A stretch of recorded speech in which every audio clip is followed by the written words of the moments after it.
Сахиусч эмэгтэй бичлээс босоод санамжаа жахан алдсан байх. Биеийг нь аль хэдийн нэгдгээс нь тос удахгүй ирэж гин гэж тамнар тайлбарсав. Шар үстэй залуу түүнд талархах зуур бээр нь тайван ойртож үнэхээр юу ч санахгүй байна уу гэж хэлсэн. Сижванэ сандран үгүй гэж хэлээд надад энэ хот таалагдахгүй байгаа тул хойшоо бай гэж хэлв. Би юу түүнийг хот яриаггүй мэдээд явна гэж хэлсэн ч эхлээд түүнийг нэг юм хэлхийг хүсв. Тэрээр Сижванагаас урд нь түүнийг доромж хатаа хэрэлж байсан. Өнөө хүсийг давтан хийхийг шаардав. Тэр хүс амнаас нь гар хашинд бүх зүйл тодорхой болов. Түүний санамж агшин зуур тэргэн ирэв. Гэвч бээр нүгээр зовссонгүй. Тэрээр аимшигтай байдлаар түүний дээрээс аашилсан Сижвана шууд бууж өгч өршөөл ирж эхлэв. Бээр нүунийг том ялаж гэж үзв. Түүний бодлоор сахиусч эмэгтэй ч засаж чадаагүй. Тархины саатрыг пив засаж чаджээ. Тэгтэл баруун түүнээс хаагаар байсныг нь асууж хаа сайгүй хайлаа гэж хэлв. Бэрэн мөрөөс ихсрэн зүгээр Баатрыг ирэхээр атсан гэж хэлв.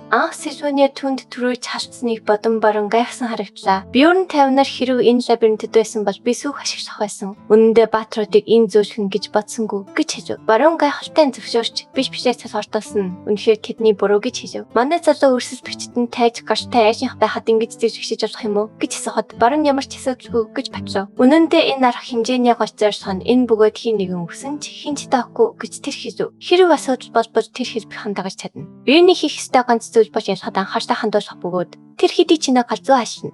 Гүнгөд төдий чиний сонирхолтой байна. Үнийг сонсоод манай залуу хэнийг ч өшөөлгүй бүгдийнх нь толгой бүт цохин гэж амлав. Дараа нь хөтлөгч Мартин Барны өрхийн буян Нэндэж болон София Барны өрхийн Сэр Кортон нарын хоорондох дараагийн тулааныг зарсав. Бьорн өнөөдөр азан гисэн юм шиг санагдав. Учир нь өнөөх тэнэг гурвын өөр нэг гишүүн дараалал дарж иржээ. Хөтлөгч тулааныг ихрүүлэх тохиог. Кортон нэчгүүрийн тухай болон Бьорн Сильванад хийсэн зүйлийн дараа тэр амархан бууж өгөхгүй гэж борж эхлэв. Гэвч түүнийг язгууртны манлахаа дуусгахаас өмнө Бьорныг тодорхой цохилтын талхааг нь боцохож тулааныг 3 секундээс бага хугацаанд дуусгав. Тэрээр талбайр дөргөөсөн агуйг хархиран гаргаж цогцолсон олонд энэ төлөөс таалагдав. Хүмүүс толгой боцохыг хатаа үнэхээр баяртай байгааг хараад түүний домогт гладиатор шиг Баатрын азуурчин хэмээн дуудаж өгшөв. Бээр нь хинэн жинхэнэ зэрлэг хүн юм бэ гэж дотроо гайхав. Хагас шигшээд тэрээр өрсөлд өчөө агаарч хидэж өгдүүдээрээ нөрөөг нь хугалан цогцолсон олонд нөрөө нь хулах шин мих үзүүлв. Гэсэн ч тэр жаахан сэтгэл дундуур байв. Горвожийн сүүлчийн тэнэг нь түүний өрсөлд өч байгаагүй. Тол өнөх залуу Бьорны тусгай физик эмчилгээг авч чадсангүй. Бүр инээдгэн.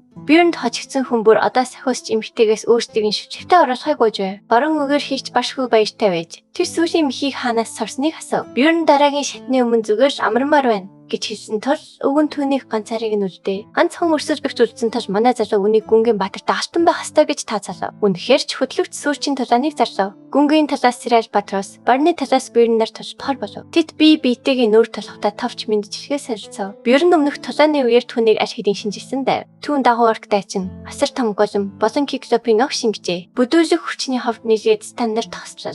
Энэ нь Бьорнд гүнг ямар хүн бэ гэдгийг мэдхэд хангалттай байв. Альбатрос Бьорны хэрэгсэл хаана байгааг гайхаад Бьорн тохгүй санагдсан тул хайцсан гэж танаар тайлбарлав. Энэ хариулт үнэндээ Альбатросыг тайшруулав. Магадгүй энэ тулаан нэг талыг барьсан болохгүй байж магадгүй юу. Хөтлөгч тэдэнд төвлөх төхөөгч Альбатрос түүнийг дайрахыг барьсан ч Бьорн түүний юу хийх гэж байгааг яг тань мэдж байв. Тэрээр гигантификаци болон зэрлэг сэргэлтийг нэгэндээд идэвхж үзв. Альбатрос үүнийг харамгцаа хөшиж архив. Тэгээд тэр сандарч талбайгаас зогтох багчир хүүхэд шиг зогтов. Хөтлөгч түүнийг хассан гэж мэдэгдсэн ч Альбатрос энэ бол алдаа байсан гэж зүтгэн дахин талбахыг гуйв. Гүнгөж ихсэн харагдаж яриаг нь тасалж манай гэр бүлийг ахаад ямар хугацаанд дарамжлах гэсэн юм бэ гэж асуув. Энэ хооронд Бьорн гигантификаци ашигласан арай хэтэрч хүү гэж гайхав. Энэ хооронд Эрвиний гэрт тэрээр илүү хүчтэй болох нь хүссэн бүхнээ авах ганц зан гэсэн бодож дондож хэлв. Тэрээсээ түүний өрөөнд орж ирээд зүгээр үү гэж асуухад Эрвин яагаад ингэж бодсон юм бэ гэж зөрүүлэн асуув. Тэрээсээ түүнийг ганцаараа ярьжсэн болохоор гэж хэлсэн ч Эрвин яриаг нь тасалж сүнснүүдтэйгээ яриа завгүй байна. Дараа ярих гэж хэлв. Эрвиний өрөөнөөс гарсны дараа Терези хотод бяцхан Васконы тухай мэдэхгүй ганц хүн нь өөрөө байх ёстой тул магадгүй гэж бодов.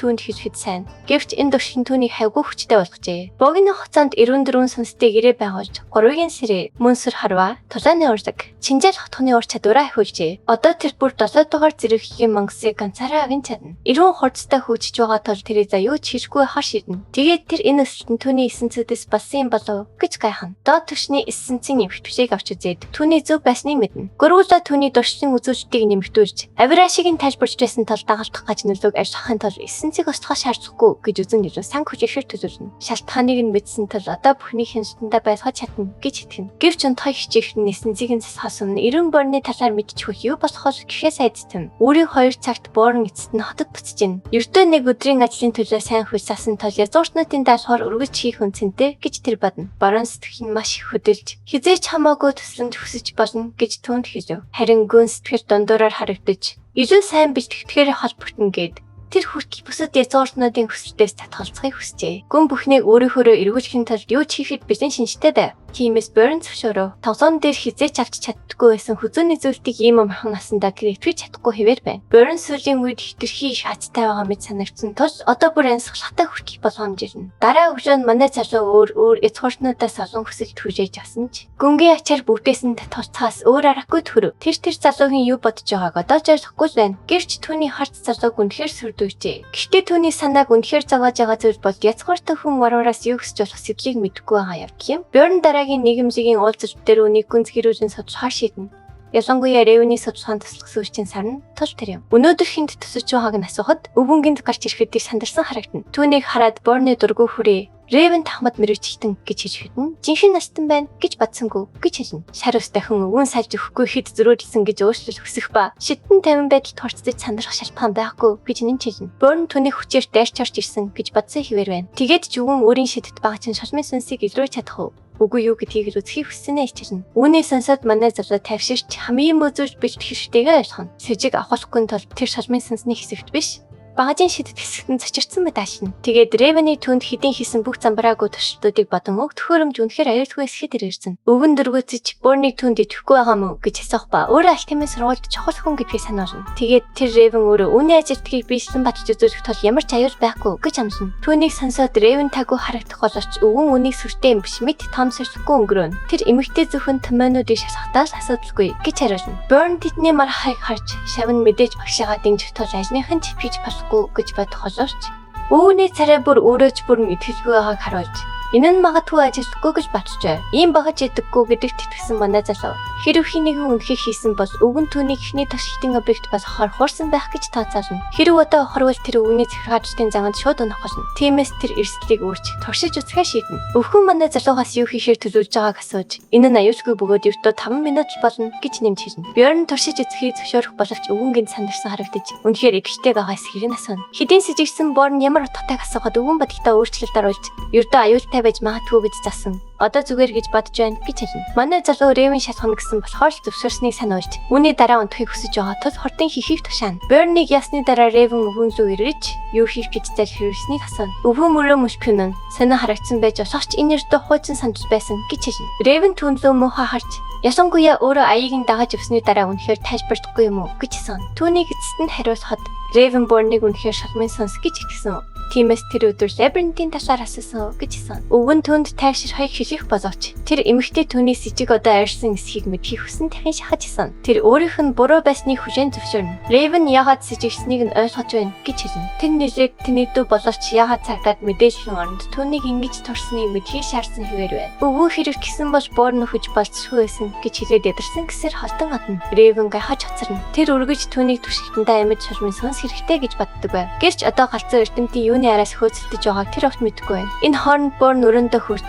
үнэхээр санан цаг үе байлаа гэж бодон орлогоо шидэгдэн унана. Өвгөн яагаад тийм их сандарсан харагдсныг тэр гайхах боловч дими бүхэнд хүн цэнгүү гэж шийднэ. Тэгтэл ор сураггүй мишээ өрөөнд нүг олсон орж ирээд унтж байгаа эсхийг нь асууна. Түүнд төсвөр өгснээр санах хүртлээр тэр ихэндээ цачиртна. Жинхэнэ сольж залуугийн хуваар тэр гараас нь хөтөлж өөртөө ойртуулан татаад өнөөшн тэр эмхтэй хэрэгтэй байна гэж хэлнэ. Миша сандарч цаваагүй бодолд идэвхээс өмнө Борн язгууртнуудад хариу бичих ёстой тул хідэн захидал бичгээд тусгай хэлнэ. Тэр эмхтэй асуудал үүсгэж магадгүй. Туж язгууртнуудад энэ захидал илгээж болох гэж асууна. Тэрээр хитрхи завгүй байгаа тул өөр варвар олох хэрэгтэй гэж цараачингаа зүгээр гэж хариулна. Захидал бичиж явахдаа муурхан манай залуугаас өчигдрийн талаар ярьж өгөхийг хүснэ. Багийн тогтмол уулзалт дээр Хикард Борныг яагаад хариулахгүй байгааг асуухад тэр бодож байгаа тал хүлээхийг хэлнэ. Лабиринт нэгтгэхэд ердөө 10 өдөр үлдээд байхад одоо залуу хэмжээс цөөрж үнэхээр тохиолдвол цөм өгөх тул энэ удаад нэгтгэхгүй гэдгийг зарсна. Дуалки Рот Миллер хоёрч адил бодолтой байна. Миша тэгээд манай залуугаас юу хийхээр төлөвлөж байгаа гэсэн. Бёрн өөрийн мэддэг зүйлээрээ тэднийг ятгах чадна гэж бодно. Гэвч энэ нь түүнд илүүдээр тос бодит отго очир байхгүй юм. Тэр цоорчдыг төвшин ахихад ашиглаж болох ба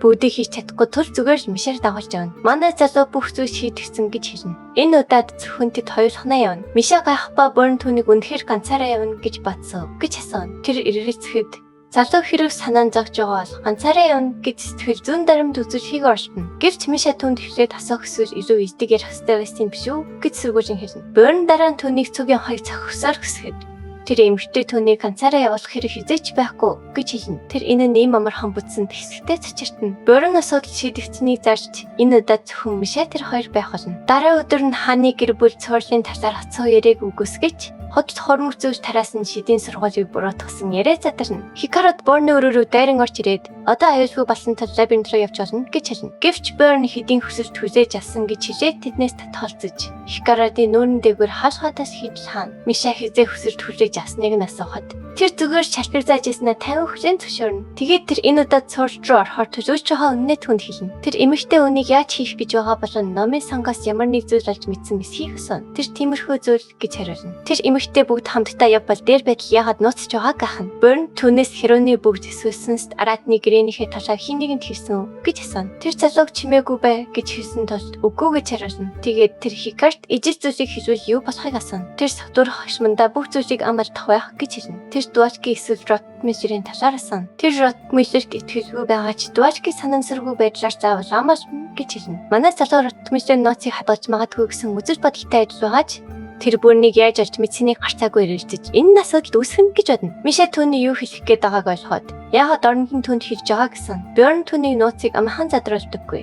Мөн тэн зантай гихмэг хідэн шалтгаан байгаа гэж бодно. Тэр худлаа хийж өгч чадахгүй. Учираас хэлбэж Бёрн шууд л гадарчих байв. Гэвч тэр бүрийг тайлбарлахын оронд түүнд өөрийнх нь итгэж болох хүн гэж зүгээр хэлв. Миша үнийг сонсоод нүүр нуулаад хэмсэг царайлахыг хичээв. Лабиринт нэгтгэхэд ердөө 8 өдөр үлдсэн тул биштэй маш завгүй байхаа Бёрн мэдж байлаа. Дараа өдөр нь тэр хоёр дундын данснаас чамгүй өндөр үнэтэй шидтэн болон бүсэд хэрэгслийг хотолцож авахар гараа. 7 дахь өдөр нь Бёрн 4 дэх түвшний тамгаа идэвхжүүлж үзүүлэлттэй нэмэгдүүлсэн аврахын дүрдээ илүү удаан байх чадвартай болов. Миша номын саналуу хамт явж болох уу гэж асуухад Бёрн түүнийг уншиж чаддсан юм уу хэмээн хошигно асуув. Номын сандрарын тэр хоёрт энгийн танин төхөв. Бёрн ягаад ертийнхөөс өөр таны хэрэгжээд байгааг асуухад тэрээр бусдын урд хэрэгжиж болохгүй. Зөвхөн Бёрнд зориулсан тусгай тань гэж хариулав. Манай залуу үүнийг ганцаарч хэлэхгүй яах хийвэл Равин Мишараа эргэж сонссон бүхнээ март гэж хэлв. Тэр хоёр түүнийг үнэхээр гайхсан харцаар шишдэг. 5 дахь өдөр нь Бёрн Равинтэй сүүлчийн удаа уулзахаар ташив. Тэрээр Бёрнийг тэнд өхөж болохгүй гэж сануулад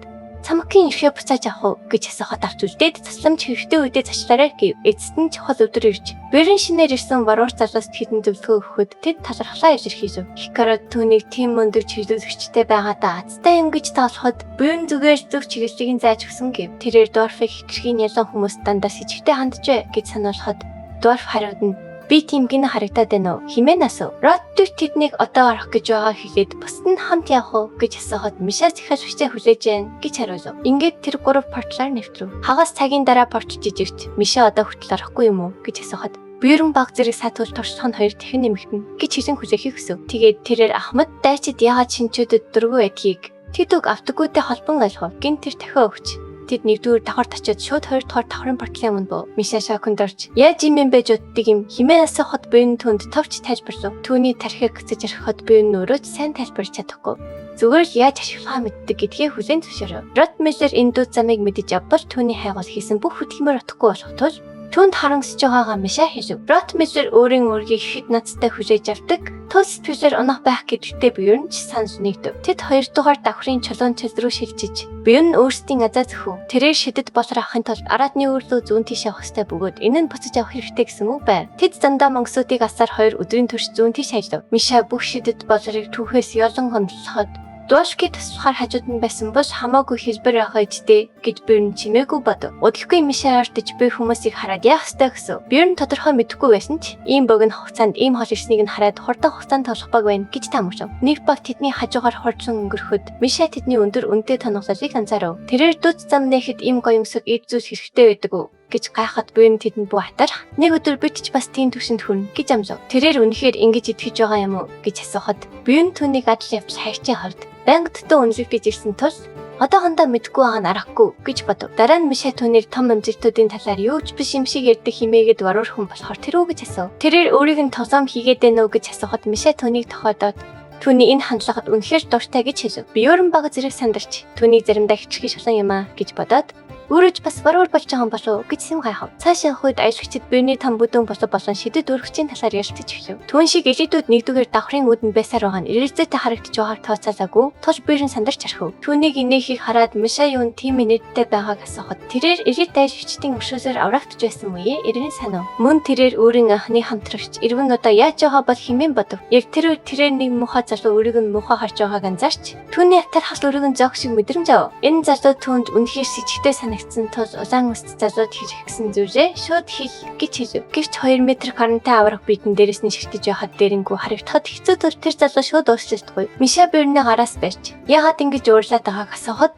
Бьорн эхнэрийнхээ урд гэрэмчин шиг иршиг царайлах гэж байгаа мэт санагдав. Байсаарч сэжигчжсэн Бьорн тэр залуугаас нэрээ хэлхийг шаардахад тэрээр өөрийгөө Ханс гэж хэлв. Бьорн нэхэндээ түүнийг хожж гэж дорцсон ч залуу урд нь Ханс нэртэй байсан бөгөөд хитрхийн энгийн байсан тул нэрээ өөрчилсөн гэж тайлбарлав. Хажууд нь зогсоход Бьорнд яагаад хоог шиг санагдчихсэн нь тайлбарлагдсан тул гэрээ шин залууд хизээч бүү заваа Ханс болоорой гэж зөвлөв. Гэнт бүх давхар дөрөхөд Бьорн онгол нэгдсэнийг ойлгож Мишель шүрэн аваад тийшээ бүх хурдаараагүй. Энэ зүйл дахин 3 өдөр нэгдэхгүй байх ёстой байсан ч өөрөө төлөөжсэн шиг нь хин нэгэн гар аргаар ажилласан болохыг ойлгоод сандарч эхлэв. Үүнийг тогжогч хийсэн юм болов гэж гайхан. Тэрээр Мишель чирээд шууд портал руу узайран дайран оров. Цастай бүс дотор уртаа өвнөөс гадна 3 аяжигч тэднийг инээн сэвсэн өгтөв. Бьорн өөрийгөө болон Мишель танилцуулсан ч түүний нэрийг Мишель болгон өөрчлөв. Тэрээр секундын турш гайхширсан ухаан орж түүхэнд их хамгийн муу хурамц царайг үзүүлв. Бьорн өөрийгөө сайн танк гэж хэлэхэд Жанесса хүн өөрийгөө гоблин харваачин ахтай таниулж харин гимгүү залуу өөрийгөө дундаж урд талын тулаанч гэж хэлв. Тэдний гадаад төрхийг харуулж манай баатар тэднийг 2 эсвэл 3 дахь түвшний аялагчид гэж таамаглав. Тэд шинжиж чи санагдаж байгаад тэр бага зэрэг сандарсан ч 5-6 сар тутамдаа холын жамаар нэгт хүртэл бодит мэрэгчлэнүүд ангасрав.